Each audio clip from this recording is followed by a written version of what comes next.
Hi everybody, welcome back, or welcome to the new studio. So it's May. I haven't done a video in about 2 months because I've been in the middle of moving. And during this time, it's graduation. So my daughter's graduating. It's very exciting, which also means it's t-shirt quilt time. So I always, every single year during this time period, I get multiple orders for these. I'm going to show you two that I've been working on for the last 2 months. One is going to be cut where all of the shirts are the exact same size. She had a specific number of shirts. You know, she wanted it in an orderly fashion. The other one, I had a lot of shirts and she didn't want the quilt quite so big. So I needed to cut the images down smaller, and I just did them in columns, you know, the same width, but like chopped them up. So that's another really easy way to go. So if you want something that is very orderly, you know, checkerboard pattern, you're going to want to measure your shirts all the same, and we can do it that way. Or if you want something just a little funkier, or you know, just a little less technical, where you can just sew them in rows and sew the rows together, you can do it the second way. But before we get started, I'm going to answer the question everybody's thinking right now. How many shirts do we need? So when I have a client that calls, I usually tell them a minimum of 9 shirts. At the very least, you can do 9 shirts in a 3x3, you know, quilt, and it'll be like a lap quilt or a throw. You know, if you cut them as big as you possibly can, I'm sure you can get like enough to just kind of lay over the back of a sofa as a nice keepsake. So 9 is kind of the minimum. You can always buy, you know, fabrics and add them in to build out the quilt. Like say you have a soccer jersey, you could buy soccer cotton and border it with the soccer, you know, border the soccer jersey to make it a bigger piece. So think about things like that if your size is really important to you. The other thing is, because it is, you know, they do get fairly large, and we have a lot of shirts that we're going to want to lay out and kind of like work together like a puzzle. Find a decent space to work. I work on the floor a lot. I always make sure to vacuum or sweep, get the floor cleaned up before I start putting fabric or shirts, you know, on the floor. But I also have this old dining room table that's nice sturdy wood, and I love it. It's got my cutting mat on it, and I can put an ironing pad on it, and it gives me this great big workspace that's nice and flat to work with the shirts. So if you've got a spot like that, move all your stuff there, and let's get started.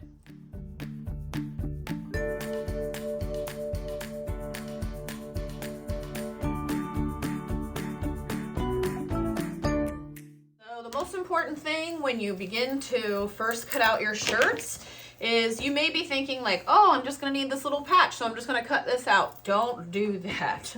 As you can see, you know, especially if your shirts have front and back, you know, some pieces are going to be a lot bigger, some are going to be smaller, but you don't know how big you're going to want each patch basically until you start laying them out and really looking at it. Like I said, it's a lot like putting together a puzzle. So I want to preserve as much fabric as possible. You can always take more away, but you can't ever add it back. So I'm going to come right up the center of both sides here, so I can get a nice chunk of fabric for the front and the back, and that way later I can decide how much I want to trim it down. And then I'm going to come across the sleeve here, through the neckline. And there we go. We have our shirt basically chopped right down the middle. This really, if you have a good sturdy pair of sewing scissors, these are my Singer scissors that I got on Amazon. There's a link below. They're just nice, good scissors. This is a lot of hand cutting.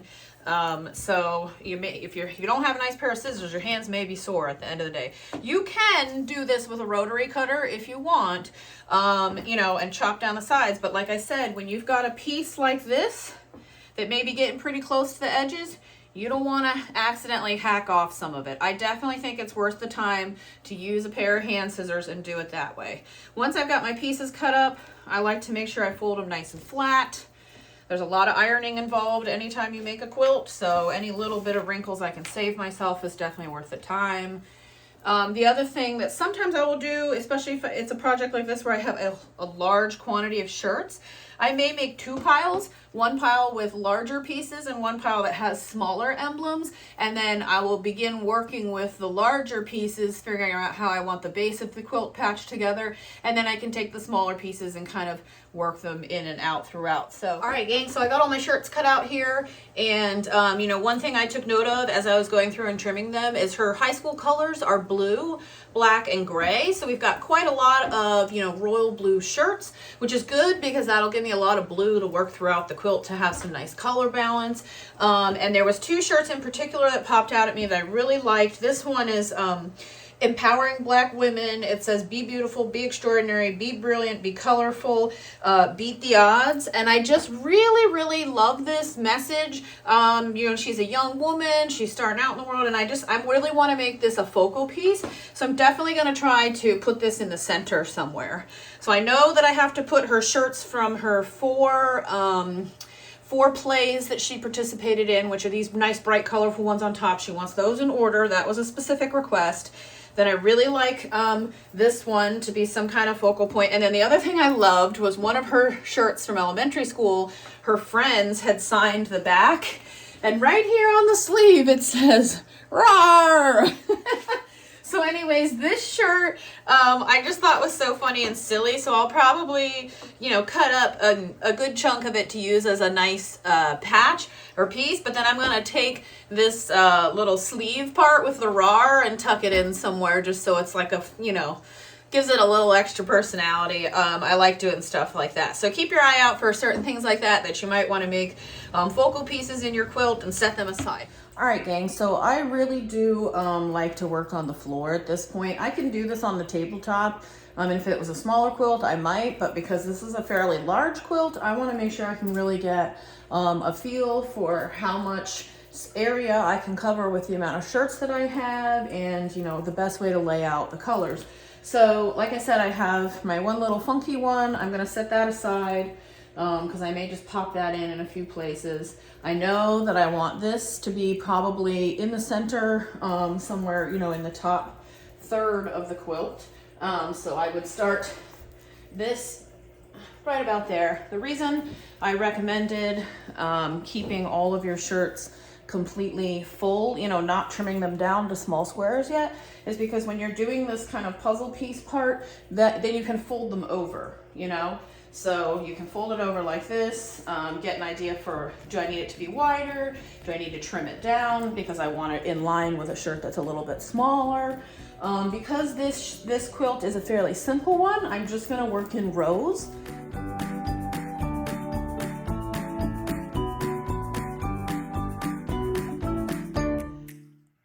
All right, gang, so as you can see, I've got my shirts laid out.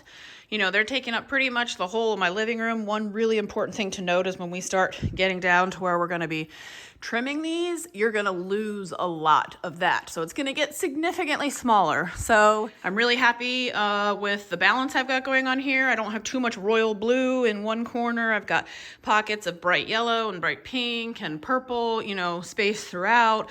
None of the black t-shirts are touching each other, you know, none of the white t-shirts.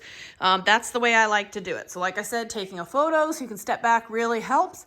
So I did that. I'm going to pack these shirts up and I will refer to my photo when it comes time to bring them back out and start trimming them back down. One other good tip is before you pack up your shirts to start trimming them, go ahead and take some masking tape and put some labels on them. That'll make it much easier to stay organized. So I've got them in columns A, B, C, and so on, and then 1, 2, 3, 4, 5, 6 from top to bottom. Here's another great tip, you guys. If you have the ability to print out your photo, print it out and just tape it down to your sewing table so you have a quick and easy reference. Here you can see how I laid out the second t-shirt quilt that had the jerseys. You know, some of them I wanted larger sections and some of them I just did smaller snippets. You know, I trimmed them all the same width and sewed them into columns so that they come out the same length. And that's a really easy way to do it if you need to cram a lot of shirts into a smaller space. All right, guys, so here is my little method for trimming the shirts. And if you have a cutting mat, you know, a nice see-through ruler and a rotary cutter, they are invaluable tools for making a t-shirt quilt. They make your life so much easier. So I'm looking for just a line here to work off of, and I want to put the collar just above that line. I generally will try to avoid cutting into the collar just because it's thicker, denser, you know, it's bulkier to go through the machine. And when you're working, you know, with just nice flat t-shirts, it's a nice, easy, smooth project. And something like this can definitely trip you up a little if you're not an experienced sewer. The only exception to that is for this t-shirt from her elementary school. I did keep a little hint of it just because the school colors are red, white, and blue. Plus, since this is an older shirt, this is nice and flat and flexible, so it's not too bulky like some of the newer t-shirts. But I just did want to add that little extra hint. So sometimes, just to give it some character, I will include you know, little pieces of the neck. Or if you have any jerseys like this that kind of cut in real narrow, you know, it can make it hard to line up with other shirts that have bigger emblems. So I'll just take a scrap either from the same shirt from the back side or another and just sew it on, and then I can square it off and it'll give me that extra bit I need to cut the corner so I can line it up with all of my other shirts. But the way I like to start is I just find just above the edge of the collar, that bulky seam there, and try to line it up, you know, along a horizontal line. I'm going to bring my ruler up, and I love this 6-inch ruler because it's long enough that I can come down, really get a good look, you know, and try to be as, I'm lining, you know, this up with this, trying to get as much of a, you know, parallel line as I can. And don't freak out about that. Do the best you can. But because t-shirts are made of jersey, you know, they stretch and change shape over time. You know, all of these blocks aren't going to come out like absolutely perfectly square, you know, or perfectly centered. You could, if you want to be really OCD about it, try to cut out, you know, just the center image of every single shirt and patchwork them together. I have done quilts like that before. It's a really cool effect, but it's a lot more work, it's a lot more money, and you end up with a much smaller quilt. Plus, you want it to resemble the t-shirt. The t-shirt has the image on top and a block of gray on the bottom. So it doesn't bother me that this is in the, you know, upper half of the block. It doesn't have to be centered. All right, the next thing I'm going to do, so now I have my nice, you know, starting point here. I need 16 inches long. I'm going to start from this line. I'm going to come down and use my table so I can see right here. You know, always measure twice, cut once. I'm definitely getting that tattooed on me sometime in the near future. I've learned my lesson the hard way too many times. And I always remind myself in my head when I'm cutting. Also, watch your fingers. All right, so there we go. We've got our 16 inches in length. Also, I make sure I didn't cover up the number 16 just so I can look back at it, because, you know, sometimes you might think you're working off the bottom of the tape. All right, so we need 18 inches wide. The see-through ruler makes this really easy because I can see the image through the ruler, and it looks like it's going to be about 3 inches on either side. 1, 2, 3, 1, 1, 2, 3. Yep, that looks good. So then I'm going to come over, compare it to my table here. I like to see if I'm on a line already. It looks like I'm pretty darn close right here. I may be off by 1/8 of an inch, but I'm not going to worry about that. That'll get lost in the seam allowance when we start to sew them together anyway. So if you're off by 1/4 inch or so and it's slightly off center, don't worry about it. Like I said, this stuff stretches, it moves. We're going to be ironing it onto some stabilizer in a little bit, so it's never going to be 100% perfect when it comes to a t-shirt quilt. It's always going to be just slightly wonky, and that's what makes it awesome. It makes it obvious that it was homemade and handmade, and it's going to be a wonderful gift for whoever you give it to. So here we go. 18 inches wide. 16 inches long. All right, everybody, so I've got all of my 30 or so shirts here trimmed to, you know, roughly 18 by 16, and they're all nice and neat and ready to go.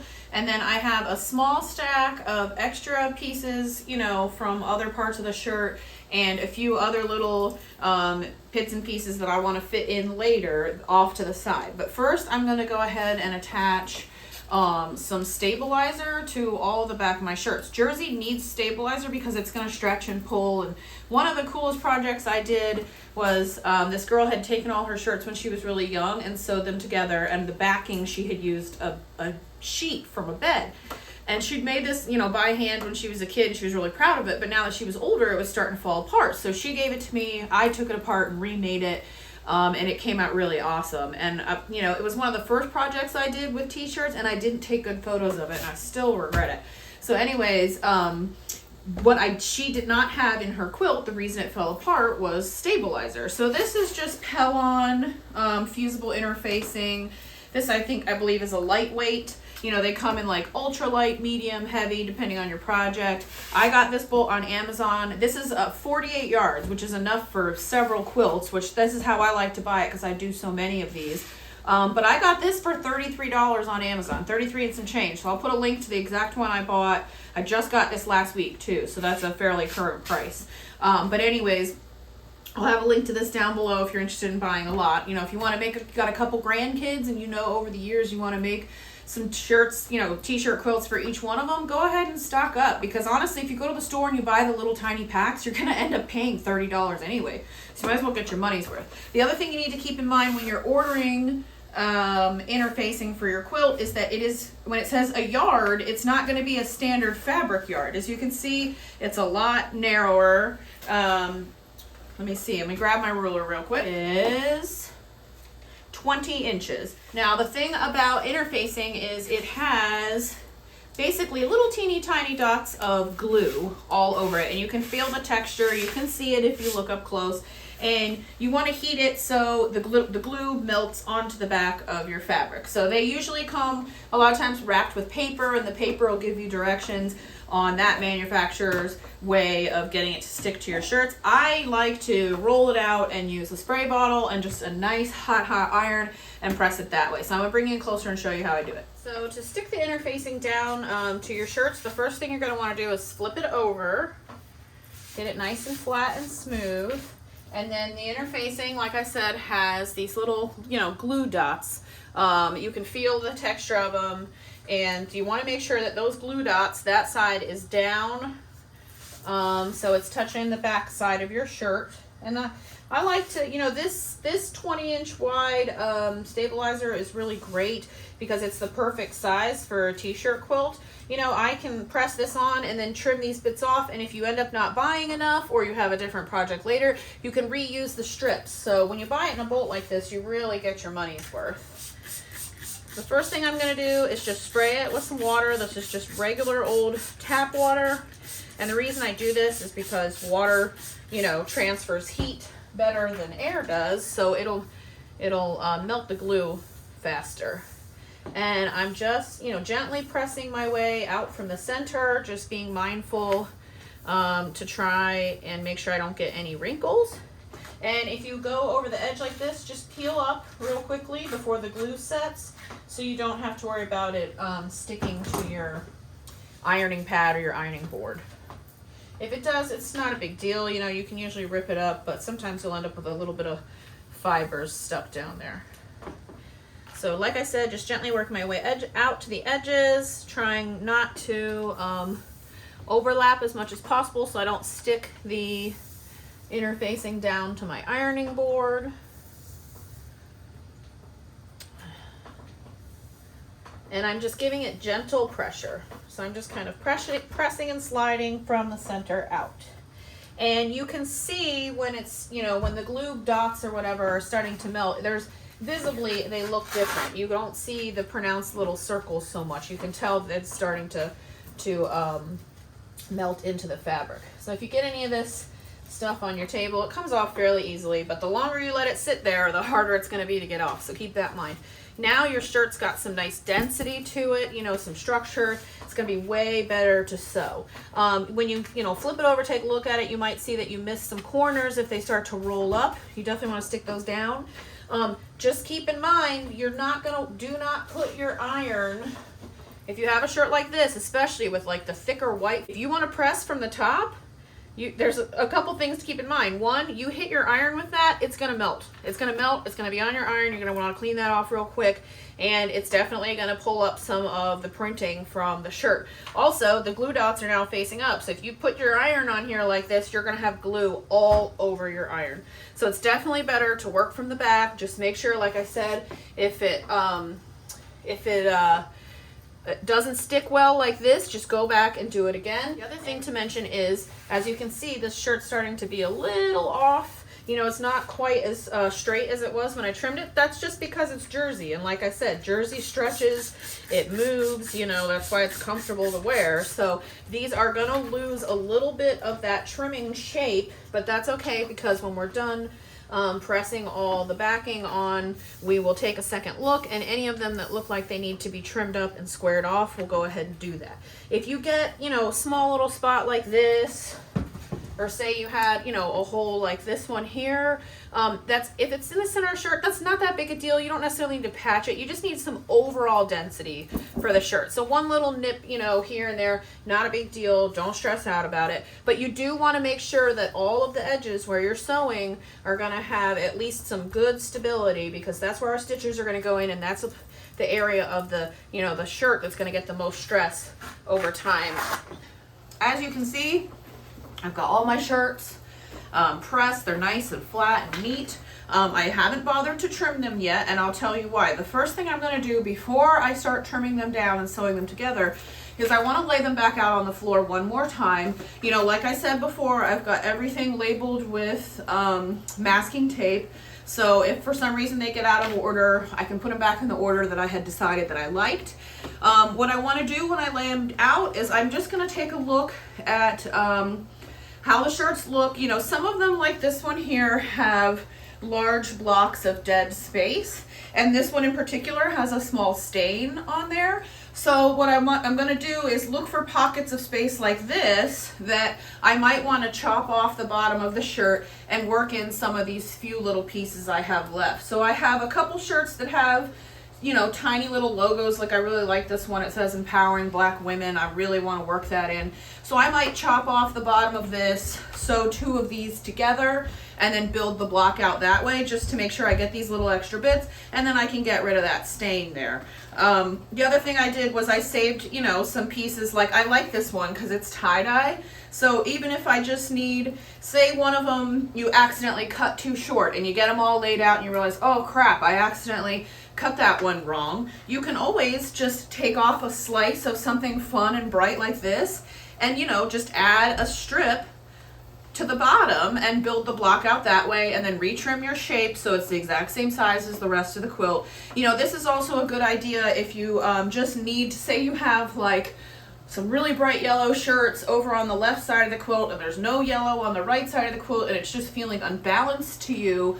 You can always, you know, take a shirt like this, chop off a little bit, or you could do it vertically as well, add a little strip of yellow just to kind of balance the colors throughout the quilt. All right, guys, just a quick tip. If you have any areas in your quilt where you want to use two shirts in the place of one, like this was, you know, just, this was all that was on the shirt. I didn't want this big empty block of red. And I have these shirts in this column that are quite a bit wider. So I want to take these two and sew them together into one piece so that they line up perfectly with my wider t-shirt. So what I do is, you know, I know this shirt's 18.5 inches. So I'm going to trim these down using the shirts as my guide. And then I'm going to sew this center seam before I trim off the outside edges. So I'm not going to trim these down perfectly. I'm just going to make sure that I have this center seam lined up nice and neat, and I can use this shirt to eyeball it to make sure width-wise we're going to be okay. And then I will come and trim off the edges and make sure it lines up perfectly with the shirt in this column. Once you're happy with the layout of your quilt, go ahead and take your blocks to the cutting table, trim off the excess interfacing, and square them up so we can get ready to sew. All right, there's not a ton to explain as far as stitching this together goes because it's nice and dense. Sewing with jersey that has stabilizer pressed to it is actually really easy. You know, you make sure you have a nice sharp needle just because you're going through, you know, a couple layers of fabric. And as far as thread goes, I always sew with Isacord. It's a polyester thread. It's actually made for embroidery, but I love it for everything. And it's nice and strong, and it just runs through my machine like butter. So that's all I ever use. Now I should mention that I'm going to be back stitching here at the beginning, just a little bit, like a 1/2 inch, and I'm using about a 1/4 inch seam allowance. I tend to just run off the guide of my foot. I like a nice short stitch just because this, unlike my art quilts, this is a blanket that's probably going to get a lot of use, a lot of love. It may end up going through the washer and dryer more than once, and I want a nice tight stitch so it's going to hold everything real sturdy over the years. Again, jersey stretches and moves, so if you see it shifting, just stop and readjust. And if you're off by a smidge, it's not that big of a deal because there's only so much you can do when you're working with stretchy fabric. All right, back stitch as well. As you can see, I've got a nice seam allowance. It will ripple some. You can loosen your stitch a little if you want to, loosen your thread tension a little bit, but that's okay because we're going to take it back to the iron and we're going to press it nice and flat again. All right, so when we get to this stage where, you know, we're going to be pressing open some seams, you may end up having to iron on the front side of your fabric. So like I said before, we don't want to touch, especially these thicker, you know, kind of chunky printing pieces. We don't want to touch those with our iron. So it comes in really handy if you have either a thin pressing cloth, like this is a piece of linen, something nice and thin so the heat can move through it easily, or another great thing you can use is parchment paper, not wax paper, not butcher paper, parchment paper, like baking paper, because it can withstand the heat of your iron. So that's a great thing to have on hand for lots of different projects. But I'm going to wet this really good because we are now, you know, we're ironing a seam that basically includes 4 layers of fabric, the 2 shirts and the 2 layers of interfacing.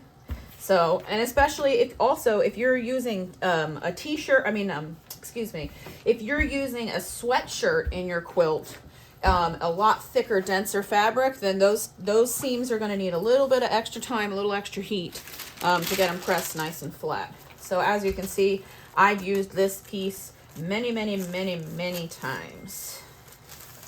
If you need to ever iron, you know, on something like this where you want some moisture, you know, that's one thing. The difference between the cloth is you can wet the cloth and then press with a wet cloth as opposed to the parchment paper. All right, so that looks great. It looks nice and flat.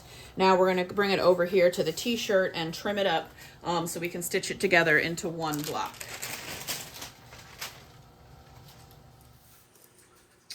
All right, guys, if you're starting to notice a difference in the table and the boxes in the background, that's because I've just moved into my new house. So I have a much bigger workspace to get these quilts banged out. So here we go. Here's my 2 pieces sewn together.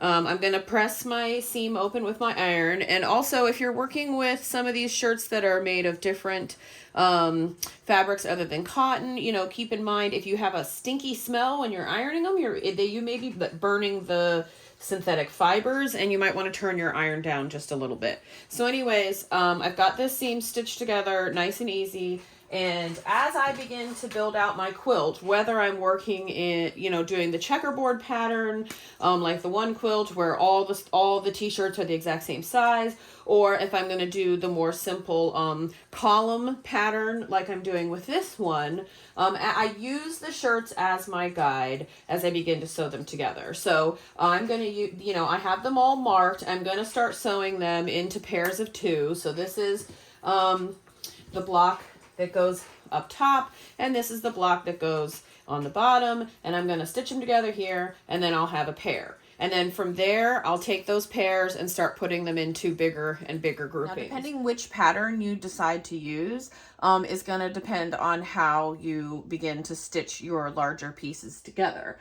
If you choose to do the quilt like this one, where you're just working in the columns that are the same width and the shirts are cut up, you know, in different lengths, all you need to do is start with the top shirt and sew down the column from top to bottom. And then we'll bring those rows together and line them up and trim them so they're the same length on the end. And I'll show you that in a minute. But before that, I'm going to explain to you, if you're making the quilt that has, you know, the checkerboard rows, same across and same down, I'm going to show you how to line those up. I like to do those instead of working in one long strip. I like to take my pairs and then put them into groupings of 4. And then I can easily line up the seams so they have that nice meeting in the middle. And from those, you know, chunks, I'll make them slightly larger and then continue to line up those seams so that it gives that nice checkerboard effect at the end. So the next section, I'm going to show you about lining up those seams, and then we'll come back to the quilt working in columns, and I'll show you how I make sure that the columns all come out to the same length when we get to trim it at the end. All right, guys, so when we're building these blocks, one thing I do want to mention is, you know, because they shift and stretch so much, I don't like to overpin. I'm not going to put a ton of pins in here because you are going to have to just take time and stop and smooth it as you go. That's just the nature of working with jersey. So I'm lining up my seams here because I'm trying to get them to match up as best I can. I'm always going to put this top fabric just right above the bottom. You can see they're touching, but this one's just kind of over the hump, if that makes sense. And smooth it out. And I am going to put 2 pins just loosely on either side of this where these seams meet up. So that I have a marker, you know, for the points. I can stop and check and, you know, just reward myself when I realize that they are lining up nice and neat. You know, when you start small and you take the extra time to line the blocks up nice and square, that's going to make a huge difference as we build it out. Because you're constantly working from your last seam. So the straighter you can make that, the better. But don't stress yourself out about it too much. It's going to look awesome no matter what you do. But, you know, if you're an OCD person like me and you really want to try to get those, you know, tight little spots, this is a good way to go. And I've got it loosely in here because if the fabric is shifting and pushing as it comes down, which it always will, you know, that's going to push this one that like right on top of the hump, and we'll come over this, and then I'm going to pull this pin out and stop and smooth it out so we can line it up the rest of the way. Because you don't want the pins to create a kink either. You always want to pull it out, smooth your fabric as you go. So this is my first project in the new house, so I'm still trying to decide how I want my sewing area to be. So it's a little awkward in here, but hopefully you can see. So I've got some pins in here because it does start to get heavy. You know, it's not just 2 layers of fabric you're sewing together. It's actually 4 because you've got that stabilizer on there too. You know, and like I said, jersey always stretches and moves, so just don't be too hard on yourself. I like to give myself a good wide allowance, you know, running off the side of my foot. And if you're worried about messing up and pulling out stitches, you're going to want to lengthen your stitch a little. So mine starts out at 2.2. I'm gonna put it closer to a 3. I've got good sturdy thread in here as always. I'm sewing with Isacord.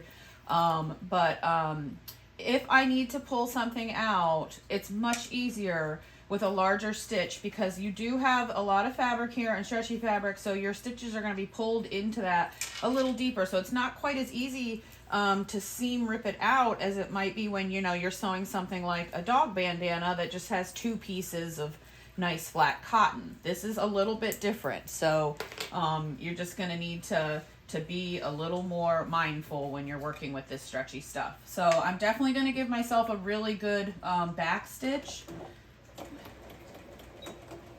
Oh, my machine's set to slow. I can't stand that. Mary's got to go fast. All right. If you're a beginner, go slow. I've got to get 2 quilts done by graduation in 3 weeks, so I'm moving along. But I just want you guys to take the advice I've given you, work through your blocks piece by piece, double checking, you know, nice seam allowance, pins if you need it, and then give it a good press when you open it up. If you work throughout the quilt top that way, you're going to come out with a nice, clean-looking t-shirt quilt. All right, guys, so here's an important troubleshooting tip, and I'm telling you it's important because I have done this myself more than once. So I've got my big panels here. I'm starting to line them up and make bigger and bigger blocks to build out the quilt. You know, I want to make sure my seams lined up so I can get the blocks nice and straight as best I can. And I lined them up, you know, along the side so I can get a nice, good seam allowance and get a good chunk of fabric. You know, I usually will make my seam allowances start to get a little bit bigger as the quilt gets bigger because it starts to get heavier and there's going to be more pull on that fabric, and this is jersey, so it stretches, which is again why you want to put the stabilizer on it. Now, the thing to be careful of is when you're laying these pieces out and you start to build out the quilt, remember which side is your seam. You're going to want to mark it one way or another. If you want to, you know, like put a colorful pin in that side so you know this is the side you're working down. You're always going to want to double check. I've kept all of my pieces of tape on my blocks, B3, B6, and I flipped it over, you know, and made sure that I didn't accidentally sew down this side, and then my t-shirts are going to be out of order or possibly upside down. And I've definitely done that in the past. Once it gets bigger and bigger, you just got to always double check and take the time to make sure you got your blocks lined up correctly. All right, guys, so hopefully you can get a good look at this, the way I've got it laid out. I took my larger blocks and I sewed them into big sections, basically. So the first 2 rows are one long section, and then I have the next 3 rows broken into 3 big rectangles going that way. So what I'm going to do next is I'm going to sew these 3 panels into another long section, and then this seam right here will be the final seam. And so what this is going to be like dead center in the quilt. So when I sew these panels together, I'm going to be mindful to try to line this seam up nice and neat. So that's going to be one of the center, seams when it's laying on the bed, in the middle of the bed, that you really see. So we'll take, an extra minute to make sure these are lined up nice and neat, so we get a nice line there. And then, of course, we'll trim off these little bits that don't line up just a little bit. Don't over trim, because you don't want your pieces to end up being sewn, like crooked together. So we're just going to nick off a little bit, and then, make sure these 2 line up nice and neat, and that'll be our final seam. And then the top will be done. And when you're sewing these long stitches, just like everything we talked about before, just go slow, take your time, watch yourself when you're going over the humps, and loosen up your thread a little bit if you need to. All right, guys, so the one major difference, if you decide to do your t-shirt quilt like this one, where we're just cutting different sizes in rows that even up, is as I'm working on these rows, I'm making sure all my quilts are the same width for each column. And then I take the columns, as I'm working my way down, and I'm lining them up, laying them down on top of each other. So as I get down to these last couple shirts, I can make sure that size-wise, it's going to match up with the end of my row. That way I don't have one that's too long or too short, sorry. And then I also usually keep a couple extra spare shirts just in case I need to put a little bit on one row in case it ends up being too short. And then, if I have one that's way too long, I can always come back in and trim it down in one of these larger sections if I have to. But as long as you, continue to line it up with your other rows as you work from top to bottom, it's fairly easy to get them all the same length. And then all you have to do is stitch them together vertically to create the quilt top. Alright guys, so here is the finished quilt top. I've kept it nice and flat on my table to save myself from any extra ironing, but as you can see, it's come out really nice. I'm absolutely loving the way it looks. I still have my tape on there. I could probably go ahead and pull all those little markers off at this point. All right, so here we have our other quilt. I, sewed the long columns together, and then I squared it up just like the first quilt, making sure that all my edges were lined up nice and neat. It came out great. As you can see, I trimmed off a decent chunk of that Fossa shirt, but it still looks really nice. And the next step is going to be to add the batting. So when you hear someone talk about basting a quilt, they're talking about sticking all the layers, of the sandwich together. So the way I prefer to do it is with a quilt basting spray. This isn't the cheapest stuff. Some of it can be as much as 15 bucks. I think I paid about $7 or $8 for this at Walmart. It's just Dritz. You can get a permanent spray or you can get a temporary adhesive. I prefer the temporary because if I accidentally stick something down, I can wet it and it'll dissolve the glue. The batting that I like to use, which is the filler, there's all different kinds. You can get cotton, you can get polyester. I really like the Warm and Natural brand. It's cotton, so it's nice and warm, but it's fairly thin. So you get a good heavyweight quilt, but without like the bulkiness that comes with a lot of the polyester fillings. But you can get if you buy like Quilter's Dream, you can get some really nice polyester that's thinner. The cheaper stuff is going to be like a more polyfill kind of thing that has a lot of fibers. I don't really like the fibers, and I don't like the puffiness, and I just don't like the way it runs through my machine. So I prefer like flat and tight. This is about This is a queen size. You always want to get a little bit larger. You're going to want to make sure you've got a couple inches so you can trim it off. If you do run short, it's fairly easy to piece this stuff together. So I usually keep my scraps, and you can just butt 2 pieces up together and use a zigzag stitch. Loosen your thread tension a little bit. Use a zigzag stitch, and you can piece this together to create a bigger batting for your project, so you don't have to be wasteful. That's why I also prefer to like continue to buy the same brand, because I know that 90% of what I have in there is going to be the same thickness. So if I piece it together, it's going to be easy. You can iron it too. So if you get a really big king size one and it's got a lot of ripples in it, you can go ahead and flatten it out. No problem. All right, guys, to start basting the layers together, the first thing you want to do is lay out your batting, you know, on your table or on your floor, and then lay your quilt top on top of it, and make sure you've got enough around all 4 edges to trim, and just smooth everything out like we talked about. And you're going to be working with spray adhesive. This is flammable, so they do usually recommend you opening a window. You're going to want to shake it up. It is glue, so try not to get it on, you know, anything but your quilt. And then I like to pull my quilt back to the center. I want to get, you know, the center stuck down real good, because that's going to be the heaviest part. And if I have some kind of just chunky seams, you know, that I've got bulky areas, I'll go ahead and make sure I get some glue on that so I can stick it down easily, and that'll make it easier for me when I'm doing my quilting stitches. So I'm just doing sweeping motions, you know, about 12 inches from the fabric. This can get a little gummed up sometimes. You know, sometimes they're a little finicky. Just restart and keep spraying. You can tell if the glue is coming out. Sometimes you can see it. You can definitely feel the tackiness start to set in.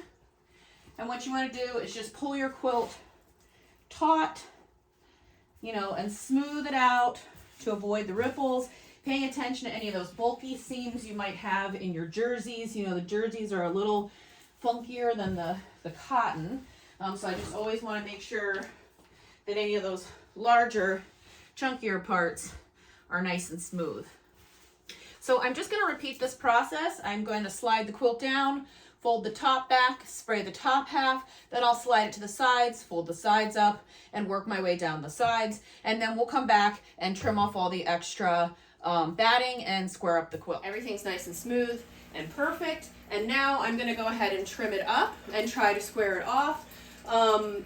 Do not stress yourself out if your quilt does not come out perfectly square. It makes it easier to miter corners and have like a clean binding, but in the end, you're giving this as a gift to someone. They're going to be so excited. They're not going to walk around the edge of the quilt and be like, oh, you know, your corners aren't perfect or whatever. They're not even going to notice those things, so don't beat yourself up about it. But, you know, the squarer you can get it, the easier it is to do the fold over or wraparound binding. So I love this big table mat. There's a link to it. I got it on Amazon. It was less than $100. It makes this part of squaring off my quilt so easy, because I've got these great long lines here, you know, and it can get a little tricky here where your t-shirts line up. You know, you might be off by a smidge. Keep in mind, we're going to be folding our binding over an inch. So if you're off by a little bit here and there, that's not that big of a deal. You know, I've got a nice straight line here across the bottom. I've got a good right angle down this side, and it is fairly on point. It may be off by 1/8 of an inch here and there. I'm not even going to bother trimming that any less. I don't see any point in taking off 2/3 of the side for one little gap up there. So you just go slow, try to get a nice right angle as best you can, and work your way around the sides. There's a quick tip I wanted to show you guys. You see how I have trimmed off this extra batting with my rotary cutter? Notice how there's like a nick and a nick and a nick as I'm cutting, you know, and then it should be a nice smooth cut, and I go to pull it away. Every couple of inches, 8 inches or so, it's skipped a spot. You can see it's like a perfect pattern. That means there is some kind of nick or damage in my blade. It could be something as simple as a tiny piece of maybe tape stuck on there, but a lot of times it's going to be a nick out of your blade. That's a good indication that it's probably time to change your rotary blade. These blades, just like needles in your machine, they don't last forever. They get dull over time. So it's not the kind of thing that you just leave in there until it breaks. A lot of people don't realize that about sewing machines. Don't leave your needle in until it breaks. If you're sewing often, then you should be changing it at least a couple times a year. I've squared off my corners, and now I'm going to apply the backing fabric. So like I said, this is 108, so it means that's 108 inches wide, so it's way bigger. I like to buy this stuff a lot when I'm working like my craft shows and making aprons and stuff. Like I'll buy a bunch of black. You get more for your money this way. And you know, that helps me turn a little bit of a better profit if I'm selling the aprons.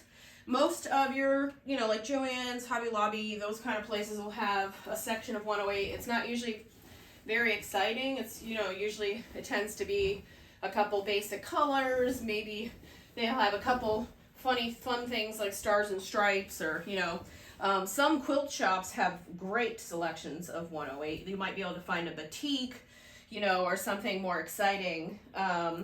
Quilting by Rita, which is a Etsy shop, is one of my favorite fabric shops on Etsy. She carries some pretty good selection of 108. So what I'm doing now is I've got my quilt laid out and, you know, roughly centered on the table. I'm going to lay this fabric over top, making sure I have like a nice border, because we're going to trim this down. Try to get it, you know, you don't want to put it on there diagonally. If you're off by a little bit, it's not a big deal, but try to line it up, you know, as horizontal and as vertical as best you can. This is definitely easier if you have two people helping you out. And when I worked in the quilt shop, basting quilts was easy because you always had a helping hand. Those are the ladies that actually originally taught me how to do it this way. You know, it's basting a quilt's a tricky thing to learn, especially if you're a beginner. I know it was one of the hardest things for me to learn on my own back before there was YouTube for everything. The ladies at the quilt shop taught me how to do it this way with spray adhesive, and for the most part, I've been doing it that way ever since. So, again, smoothing everything out. I am going to do a fold over binding. I want my binding to be anywhere from a 1/2 inch to 1 inch. I want to make sure that I have at least 3 inches of border that I can use to fold around, trim down, and make my binding. If you're really tight on money, you're short on fabric, you can line the edge of your fabric up as best you can, you know, and try to just keep it to that 3-inch border. But, you know, if you have a little bit of extra wrap fabric to play around with, just give yourself a nice chunk. It'll make it easier after we glue it and flip it over and trim it down. All right, so this looks pretty good. I think I've got about 8 inches up here, probably about 6 and 8. That looks nice. We're going to go ahead and do the exact same process when it comes to glue basting the quilt. I'm going to gently fold it back, you know, just sweeping motions. Try not to get it on your table either. I never go all the way to the edge. I'm always kind of keeping it in the center. Now, if you have a lot of wrinkles in your fabric, make sure you iron it out real good, because you don't want to end up with a wrinkly backing. A couple wrinkles are no big deal, but you know, if everything's nice and smooth and flat, it's just going to make your job that much easier. So that's nice. So we came down to about here. So I'm going to gently pull it this way, just gently tugging on the outside edges, watching out, making sure I try not to ripple anything. I like to smooth the fabric out before I fold it back. And then I'm pulling it, you know, somewhat taut. Not enough that I'm going to slide the quilt in the opposite direction and screw up the area I already glued. And then I'm going to fold it to halfway, and then I'm just going to take a little, you know, tug and see. I'm nowhere near my glue spot, so I can come a little further. There we go. All right, and now we're going to spray and repeat. All right, so here's my quilt. You know, I've taken the time to do a little quality control, take one last look at it before we do our final steps. And so it's nice and smooth, everything looks good. the last two things we need to do is first we're going to trim it down to do our wraparound binding or fold over binding, whatever you want to call it. There's a couple names for it. But basically, I want to have a little bit of a wider border on this one. A lot of times I like a 1/2 inch, but I think I'm going to go like 3/4 to a whole inch. So basically, however wide you want that, binding strip to be, that edge border around your quilt, you're going to want to double that.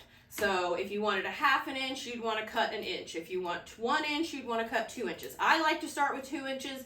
The other thing is if you used a heavier loft, like a thicker or polyester batting, you have a puffier quilt, that's going to require a little bit more fabric to turn that corner. So I'm going to go ahead and trim this down 2 inches all the way around because I took the time to square it off nicely before. I'm just going to use the edge of my quilt, as my guide for trimming. Alright guys, now that I've got everything trimmed down, I'm still just continuing to smooth, and I'm going to go ahead and run my quilting stitches.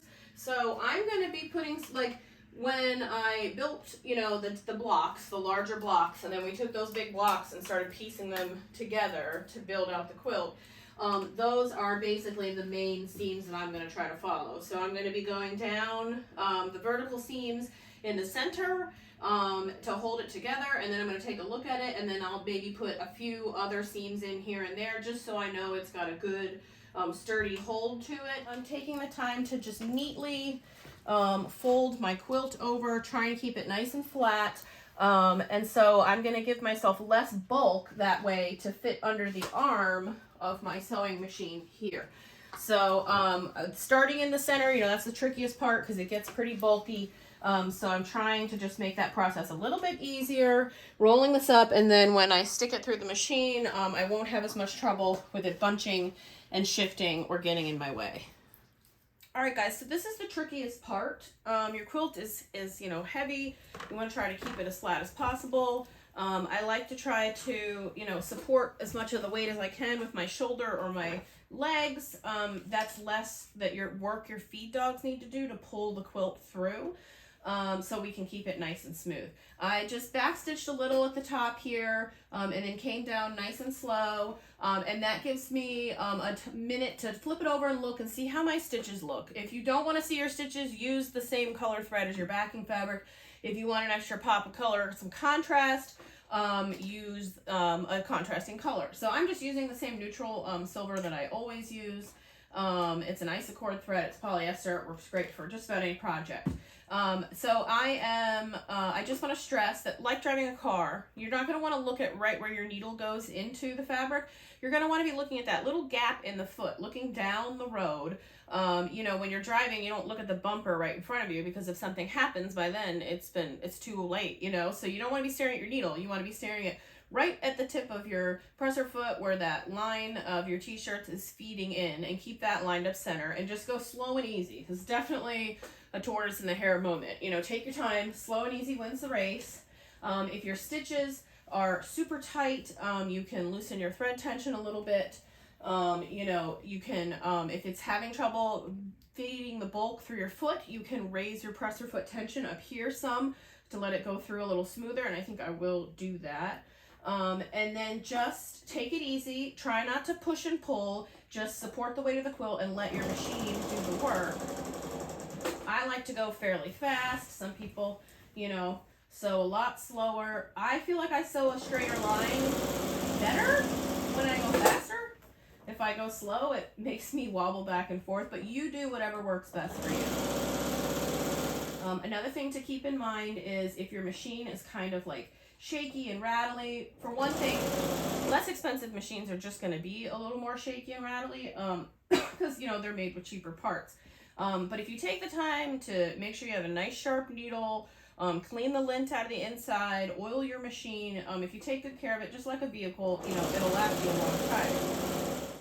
All right, guys, so when you get to the end of your seam here, I did a small back stitch. I did less than an inch because I don't want to see the back stitch when I fold my binding over. And also making sure not to run your stitch into your backing fabric, because we're going to fold this like this, and then we're going to fold it again And if that stitch is, you know, over the edge, then you're going to have this little line of thread that wraps around to the front. So just keep that in mind. Stop right there, or even just short of the edge if you have to. You can see I did all of my vertical seams, separating each of the columns.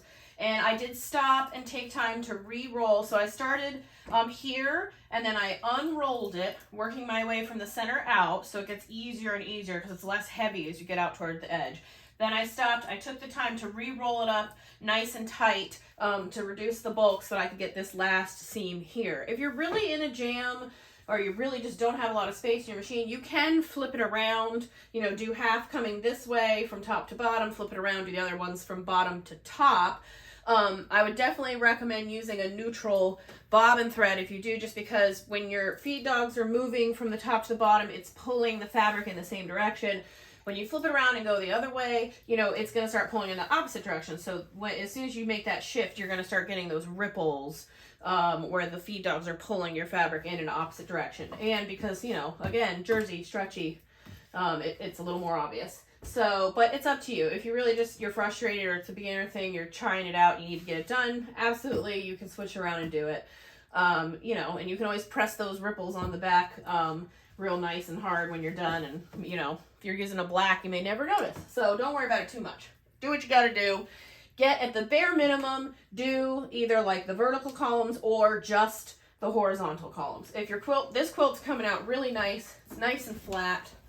I'm glad I used the silver, so hopefully you can see, you know, I didn't have any trouble with my stitches, except I ran out of bobbin thread literally 1 inch before the last t-shirt. And yet you will need more than one bobbin. If you're doing a big quilt like this, it does use up quite a lot of bobbin thread, so I try to keep mine pre-wound. And since I use this silver all the time, I always have a couple laying around I can just pop in.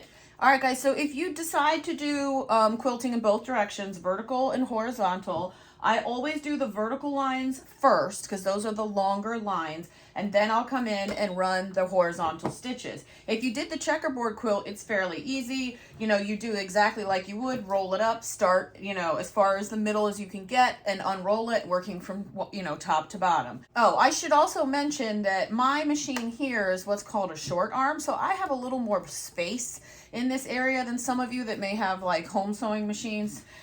You know, they may be just a little bit smaller in here. If you can afford to spend a little bit extra, I paid about $2,000 for this machine like 15 years ago.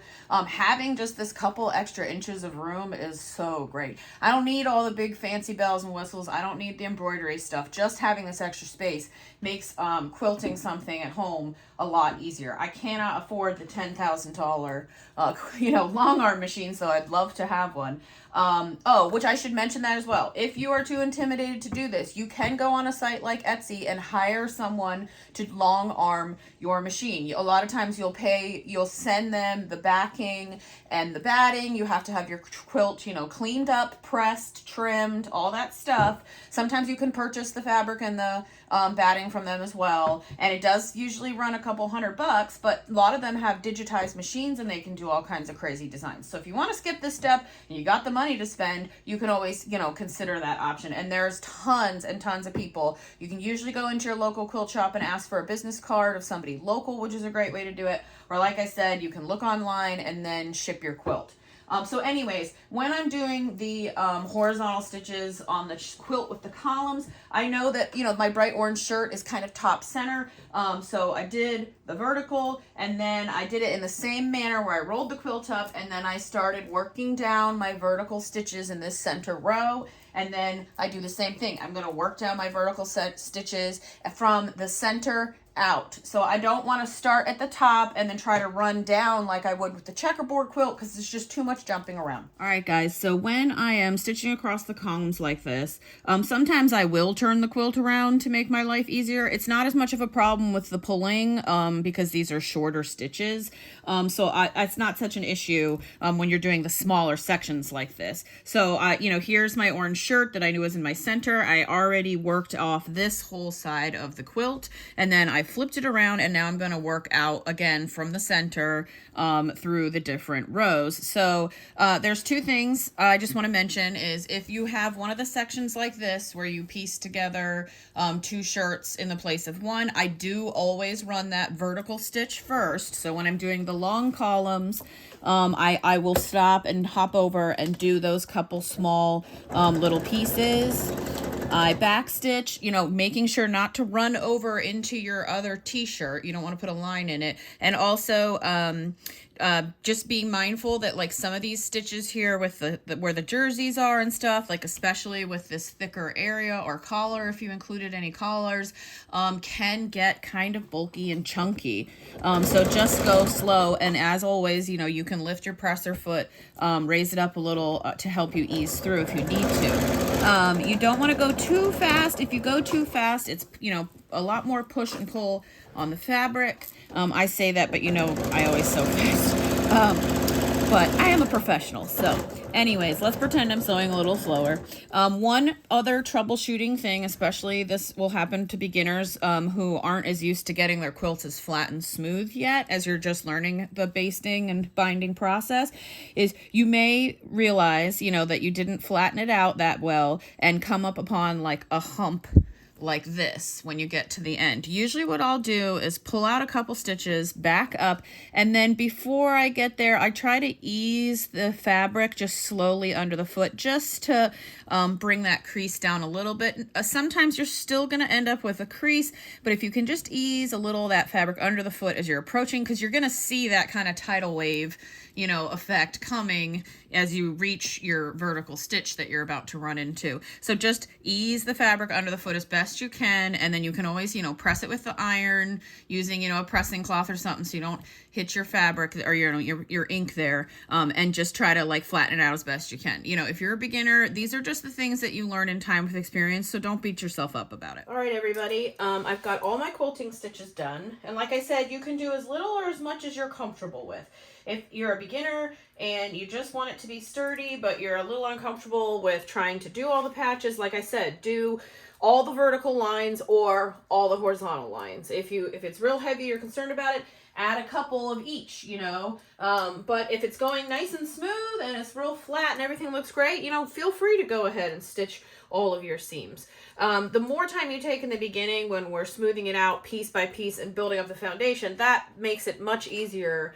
And you'll have a much nicer, flatter project towards the end now, which makes all of these steps much more simple. So, you know, again, because we took the time to square it off and then we trimmed our 2 inches from it, you may lose a smidge here and there as the fabric shifts and pull during the quilting process. But for the most part, you should be good to go. So now all we have to do for the binding is fold our edges in half, and I just like to do it like this and smooth it down. Nice long table, makes it real easy. And I've just got this iron, you know, an ironing board is just, it's so rickety, and when you got a heavy quilt like this, it's not always the best thing to work with. I really prefer this ironing mat.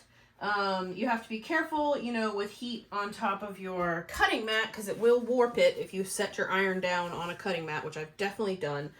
Also, make sure not to set your iron down on your t-shirts, because you are going to melt the design. And there's nothing worse than being almost done with a project and then realize you ruined it. Okay, so anyways, we're going to go all the way down the 2 long sides. I like to start on the long sides and then fold the top 2 over. So we're going to go all the way down, and then we are going to fold it over like this and continue to press. And then you're going to want to fix some type of binding clip. You can use a hair clip, you can use a straight pin, you can get all different kinds of clips on Amazon. I always have some for these little ones in the links. They're nice. If you have a real bulky quilt though, you might need something more like these types. And you know, they sell these as quilting clips, but they're just hair clips. You don't have to pay twice as much for the quilting clip. These are actually bolt buddies. They're used to keep fabric on a bolt, but I've used them as binding clips before as well. So any kind of clip to hold your binding in place. You know, we're going to go down the 2 long sides, clip it, and then we'll take it to the machine and run a stitch down each side, and then we'll come back and do the 2 short sides. All right, guys, this part's super simple. We are just running one straight stitch down each of the long ends where we folded over our binding. If you want to do like a zigzag stitch, you can definitely do that. I'm gonna put my needle down, back stitch a little bit, and I'm going to take a moment to make sure the bulk of my quilt is not hanging down too much. Again, all of that pulls on the feed dogs and makes it harder to smooth your quilt through the machine. So I'm gonna get this up on my lap, and now is the part, you know, the time where you can really feel the weight of the quilt. So definitely take an extra second to do that. Get it nice and smooth, and just you know, again, making sure you get a little decent bite of that binding fabric, you know, fold there, and taking out your clips as you go. You don't want them under your machine. They'll definitely jam up your machine and cause you a lot of trouble. All right, so I'm about 1/8 of an inch in. I like to see this little line right here in my presser foot and line the fold up with that, and that's just kind of where I keep my eye as I go along. You know, just take time. The faster you go, the more ripples you're going to have, so you got to stop and slow down and smooth them out. And just work your way down the long side of the quilt. All right, everybody, so we have both of our long sides stitched down, and you're probably going to have a little bit of a, you know, a ripple right there. So we're just take our iron and press it flat, and we're going to fold over and do the same thing down this long side. Now, when we do it, everybody, this is everybody's the dreaded mitered corner. Every quilter's like, how do you do a mitered corner? There's several different ways to do it, but this, I think, is the most ridiculously easy way. I don't know why everybody just doesn't do it this way. It's just like wrapping a Christmas present. So just get it nice and flat. You know, if you're terrible at wrapping Christmas presents, there may be no hope for you, but anyways, give it a shot. So you're just going to fold the corner in like that. Again, you know, lining that folded side up with your raw edge. And then we're going to go down, pressing our binding, just like we did. The only difference is you have that little tuck this time. So go ahead and press your binding down. You don't have to go all the way down to the other corner because you're going to need to turn it around and do this for each of the corner. So get down at least to the middle, and then you're going to fold it in. And when you fold it in, you can line up that corner. See? Just like that. If you're a little off and your corner ends like up like this, please don't cry. Please don't cut it or change it or do it over. Just stack it down. It's fine. You know, like I said, don't beat yourself up. The quilt's going to be awesome no matter what. But, you know, to get that nice, clean, like lined up point, that's where, you know, squaring it off as best you can, trimming that nice 2 inches, keeping your folds neat and tidy, not like folding over like this or folding under like this, like neat and tidy. And then, you know, when you come and you do these final folds, the details that you're really going to see, they're going to come out looking a lot cleaner and a lot nicer, and you're going to be happy with your project. So just continue down to the end, and then as you get to each corner, you're going to repeat this process.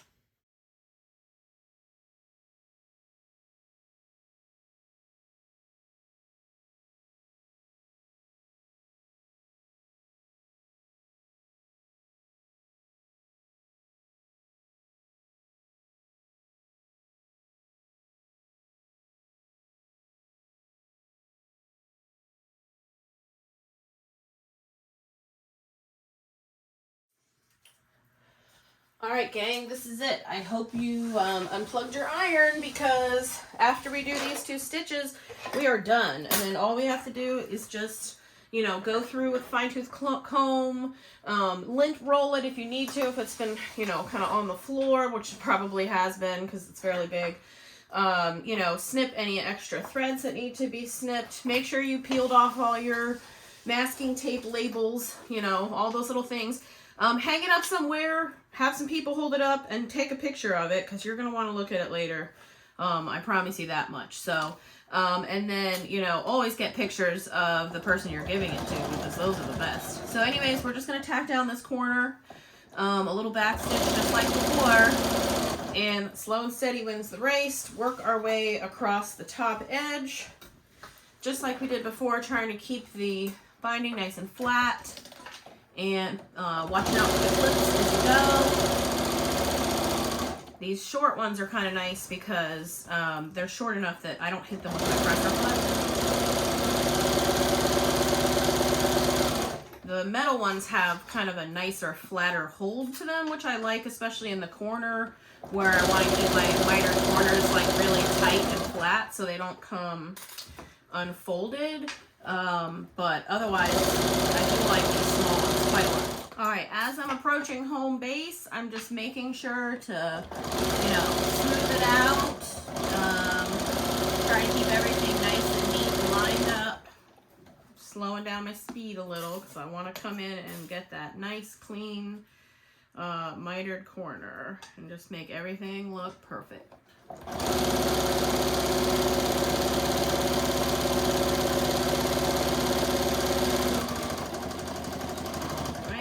One back stitch to tack it down, and there you go. So that's all you got to do. Just, you need to go flip it over, take a look, make sure you get all these little bits and pieces cleaned up, and then it's ready to go. So, oh, look how great this looks, you guys. I am absolutely loving this.